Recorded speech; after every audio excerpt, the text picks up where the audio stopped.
Another edition of Riding Home, Dean Legge and Ryan Curley. Ryan, Georgia going up to Knoxville. About a 3 touchdown favorite for the Dogs. Kind of a curious game. This is going to be the coldest game they've played in some time.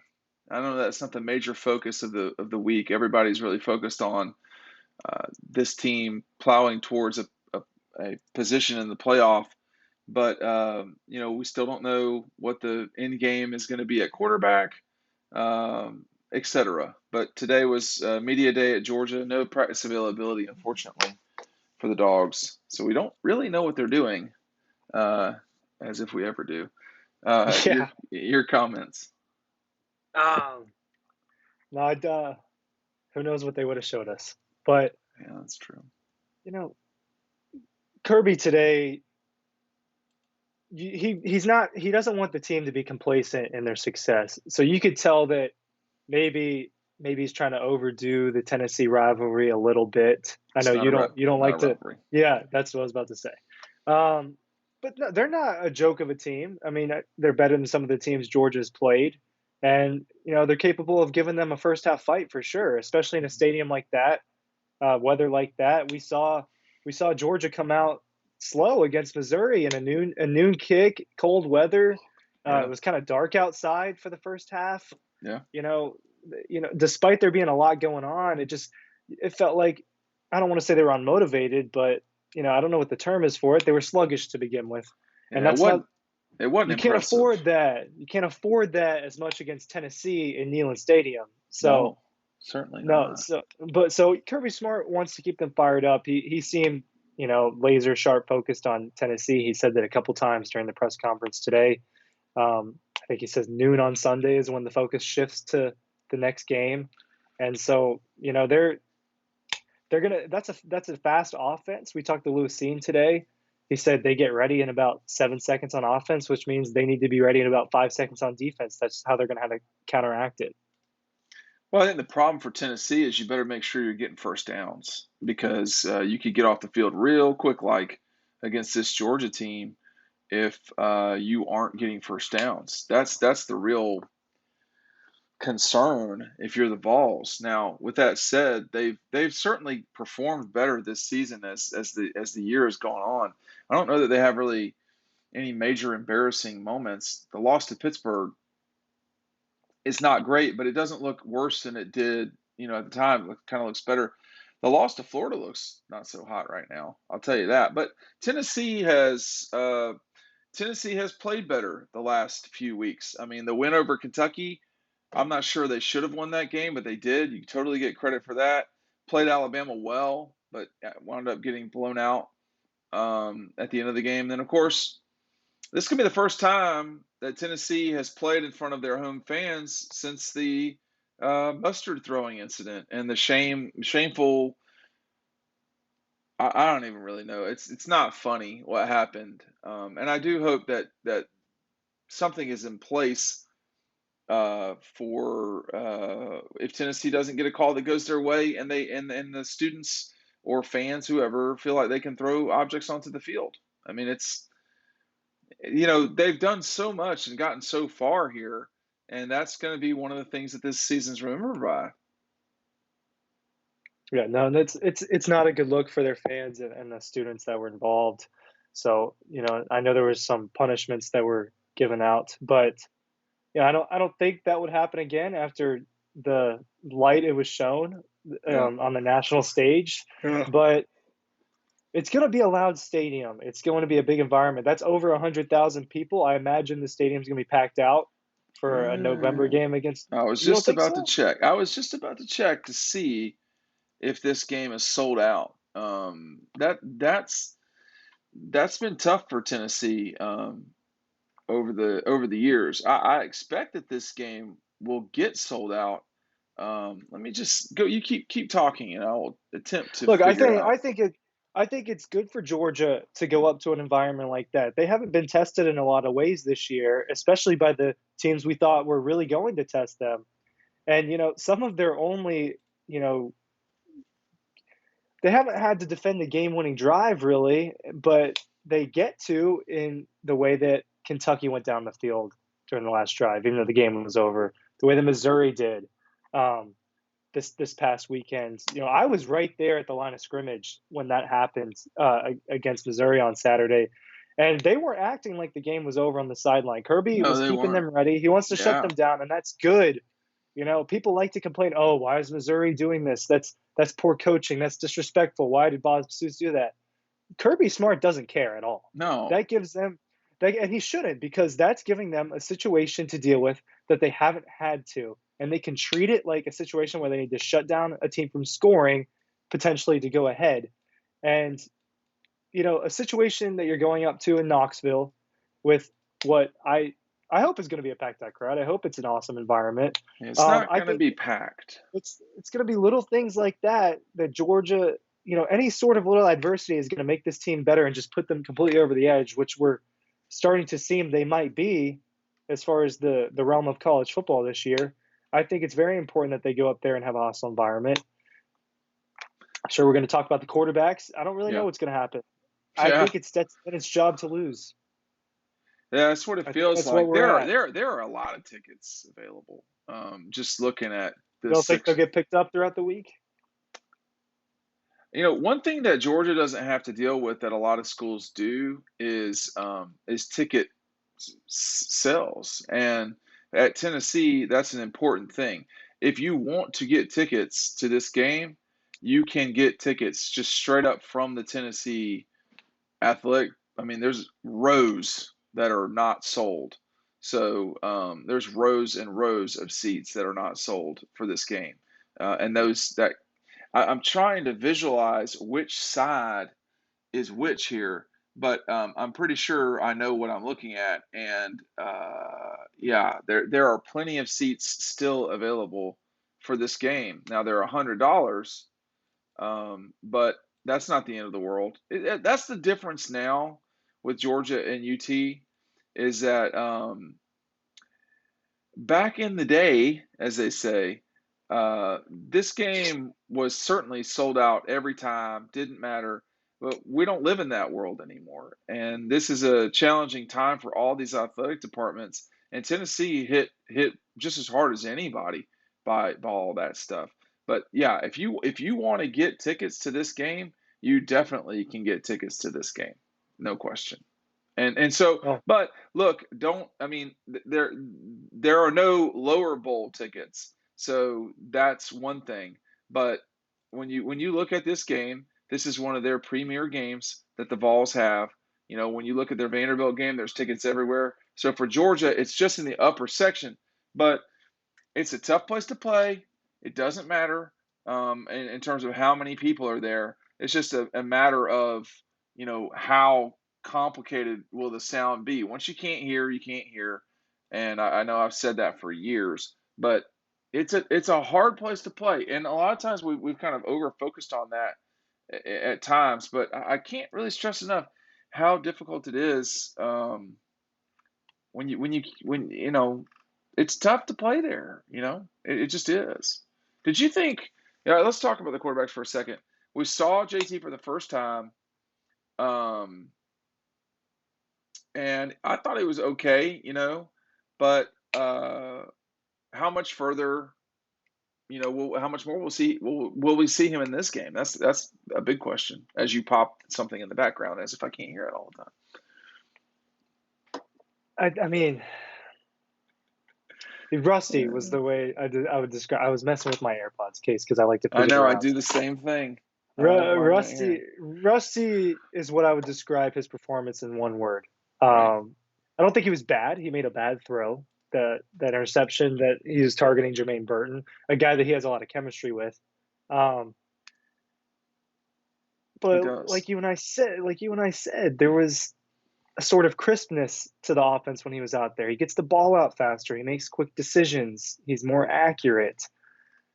I think you got to play it. I don't know if you have to start him against Tennessee because it feels like it's Stetson Bennett's job at the moment for the time being. And but I think you got to play him. He's JT Daniels was your 5-star transfer quarterback that showed you he could be explosive last year. And you got Hmm. two good quarterbacks. Stetson's a good quarterback, and so is JT Daniels. You got two good quarterbacks And you're in a situation where you're playing teams that you're expected to blow out, and you are blowing them out. Get them both in there in whatever capacity, even if it's just a couple drives for JT.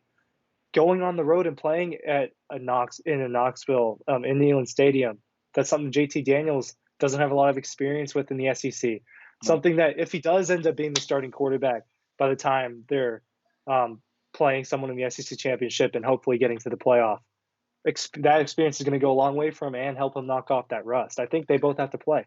The crazy thing is that this is the last time that Georgia will play with fewer than 50% of the fan base on their side. I mean, you look at this season, man. I mean, it's really gone by in a flash. It took a long time to get here, but the Clemson game, half Georgia, maybe somewhere a little bit more or less, and then from that point forward, they played at Auburn. That game, obviously, they were on the road for that one. This game, but Vanderbilt, no. Florida, no. Georgia Tech, you'll see. I mean, it could be 60% Georgia people in Atlanta. I don't think that's out of the question at all. What do you I think don't. about in Tennessee? I mean, it's going to What would you be. be It's. your percentage guess? I would think at least 20%. I think If there all will of be. these tickets are available, you got to imagine dog fans are going to be the They're ones picking them not going to up. be Tennessee fans. I mean that it's a huge stadium. It's not a nice stadium, and it is hard to be that big and nice. I've seen that in the league. Tiger Stadium, Death Valley. It's not great. But at Tennessee, it's even bigger. It feels like. If I were Tennessee, I would very seriously consider lowering the capacity, making higher premium seats in certain areas. But that's another discussion for another time.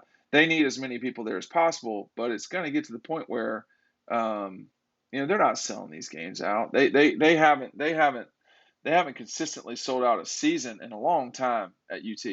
So, but it really is hard to put into words until you go there. Just how loud it is. They pipe in noise. It's ambient noise, but they pipe it in. Whenever the band plays, that gets piped in. It's a loud place. It's also noticeably quiet when Tennessee isn't playing well. And I think there's a lot of hope at UT right now. I don't think there's hope that they can beat the Dogs, but there's hope that they can play well against them. We've seen Alabama lately. I say not play well, but I think that's just who they are, and Tennessee was part of that. Uh, what was it about the first 35 minutes of the Alabama Tennessee game? I mean, Tennessee led for Yeah, some of that time, and they looked like they uh, were right there in it, and like they could win. So it was a little bit after the first half. That's when Alabama got it rolling, and how much of the Alabama LSU game did you watch? I watched the whole all of second it. half. Yeah. Oh no, we Um, we watched all of it, and we're sitting there. It's just hard to. They're just not that's great. that's that's in Tuscaloosa too. That's in Sure, there. doesn't You only matter. beat I mean, LSU by 6. yeah, they didn't It play does well. matter. Well, Yeah, well, it does matter. well. Not to my global point, which is that um, they're just not as good as they were last year. Alabama. That's Well, obvious. and they're not as good as they were 2 years ago. I don't think Probably not. In the 18, you Tua mean, or team what is it? Seven, the team that 18. lost two or three games. Yeah, I mean the 18 team lost one game in the national championship, got blown out. They're not as good as that team. I mean, this is one of their this is one of Alabama's not as good teams as they've had in a while. I mean, but they're still gonna probably win the West. But back to the Tennessee thing, I just we're going to see. You have to have really good quarterback play the entire time, and it can't sort of have good quarterback play. You have to have good quarterback play the entire time. They In are order to what? In order to what? compete with Georgia. In order to In, compete with Georgia. You're not saying to beat Georgia. in order Keyword to there. in order to beat Georgia, you have to have, I would say, exceptional quarterback play. And the person that is most likely to do that is Matt Corral, and Georgia's not going to play him now. It doesn't look like. So Bryce That's very Young, unlikely, right? It's very yeah, unlikely Ole Miss. I think everybody like I went to the Cobb County schools, so I'm not real great with complex equations and so forth. But I think there are still four teams that can win the West, but it's so complicated that I certainly could be wrong there. I think Alabama. I know Alabama and A&M can still win it. I think Texas A&M and Ole Miss can still win it. but there's multiple games to go. I don't think Arkansas can, but I might be wrong about that. I No, don't think you. Auburn's probably out now. So Well, but no, not mathematically. I it, don't it think. looks like it's go not mathematically, but it's gonna Right. the way it's probably gonna shake out is A&M or Bama. The Iron Correct. Bowl depends. The Iron Bowl holds a lot of weight. Um, Well, and but Texas A&M's gonna A&M. play Ole Miss though, Yeah, right? I was gonna say. I mean, Texas A&M still got to get through their situation, which is not always. I mean, they still have to deal with Mississippi and a road game to Mississippi and a road game to LSU. They could lose both those games. Now they won't, but they could. And Alabama still has to go Arkansas, Auburn. Probably Alabama will win both of those games and grind it out. If they lose to Arkansas, then of course, or Auburn, then of course Texas A&M would have the tiebreaker and they would go. But the West is not quite done. Everyone's assuming it's Alabama or Texas A&M, but it's not quite done. Tennessee played well against Ole Miss. They played well for about a half against Auburn, and the emergence at quarterback has helped the Vols. But in order to beat Georgia, you're going to have exceptional quarterback play. I don't know if we have an exceptional quarterback in college football right now, and I think that that's one problem. Yeah, I'm glad you didn't just say the SEC. I think college football. I think that's Yeah. fair to say. We got so used to these quarterbacks the last 10 years just balling out, and that's not happening this year. And that's why guys like Jordan Davis are getting this Heisman hype because there's not. I mean, who's the Heisman front runner? I mean, it changes every week. It Uh, feels like Matt uh, Corral and Bryce Young have stuck up there. That Michigan State running back. I don't know if them losing is going to affect that. I don't even know that guy's name. Here's what Kirby had to say about Jordan in the Heisman. I love Jordan. What he's done for our defense is incredible. I don't think you could measure it in statistics what he's done for our defense. I know analysts will be deciding who gets the Heisman, who gets to go for the Heisman, and who is up for it as determined by the media and the talking heads.